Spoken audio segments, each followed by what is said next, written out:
The benefits of a biomarker in coverage policy are that the biomarker, especially if it's a companion diagnostic test, will enrich the population for responders or identify a population of non-responders who should not be treated with the therapy. So ultimately, it allows us to fulfill our goal of getting the right treatment to the right patient at the right time.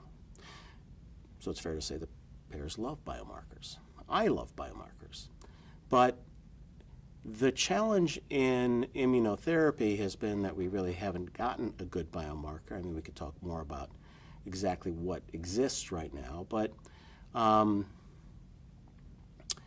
right now we are a little bit hamstrung in our ability to use any specific marker to identify in a definitive fashion, and that's what the payer wants, who's going to benefit and who's not.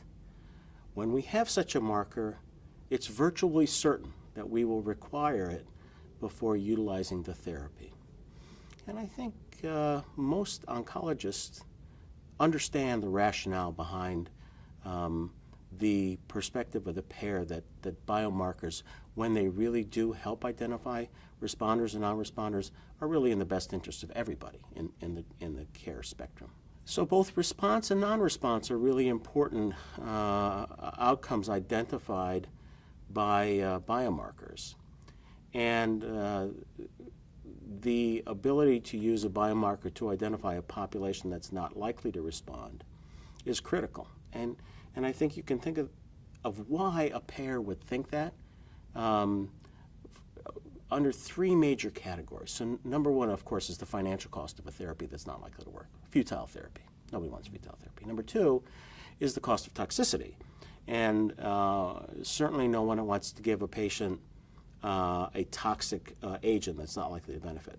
But the third area, which almost invariably gets forgotten, is the opportunity cost. So if you go on a therapy and it prevents you from going on a clinical trial or an alternative therapy that might have a greater likelihood of working, then there's opportunity cost for the patient. And I think for all three reasons, the payers really do like biomarkers that put you in a direction where you're confident of what the outcome will be.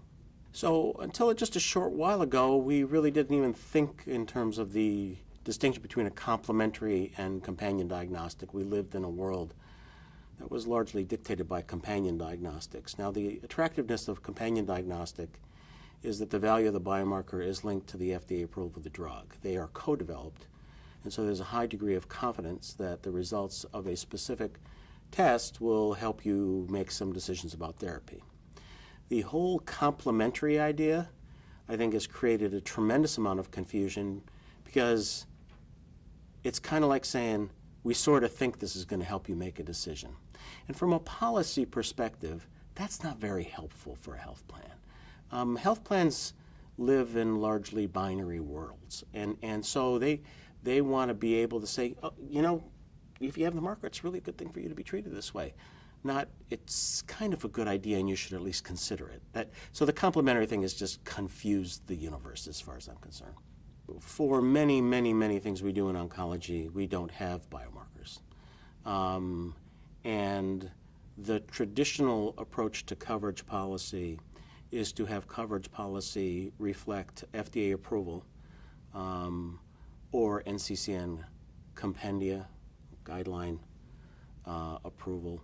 And I think that in a universe where there's either not a biomarker or we have candidate biomarkers, that has been and will continue to be, I believe, how payers approach coverage policy for cancer therapies.